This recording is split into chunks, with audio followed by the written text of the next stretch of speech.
حاسس إنك مكتئب؟ حاسس إن كل حاجة ملهاش طعم؟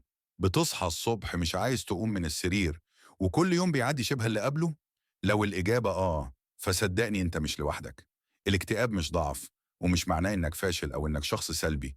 الاكتئاب إحساس ممكن أي حد فينا يمر بيه في وقت من حياته، بس المهم إنك ما تسيبوش يسيطر عليك. أول حاجة لازم تعرفها إن الاكتئاب بيكبر بالوحدة، يعني كل ما تعزل نفسك أكتر الإحساس ده هيزيد.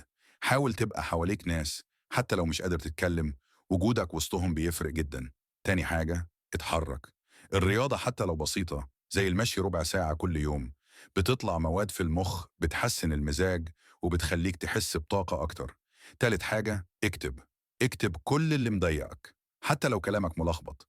الكتابة بتساعدك تطلع اللي جواك بدل ما تفضل حابسه جوه نفسك. رابع حاجة، خف على نفسك شوية. ما تفضلش تلوم نفسك على كل حاجة. لو مش قادر تعمل كل حاجة النهاردة عادي، اعمل اللي تقدر عليه بس، وكفاية إنك بتحاول. وخلي بالك إن النوم الكويس والأكل المنتظم وشرب المياه كفاية، كل دي حاجات بسيطة بس بتأثر جامد على حالتك النفسية. وأهم حاجة، لو حاسس إنك مش قادر تتعامل لوحدك ما تترددش تطلب مساعدة من دكتور أو معالج نفسي. ده مش ضعف، بالعكس، دي شجاعة منك إنك قررت تواجه وتتعالج بدل ما تستسلم.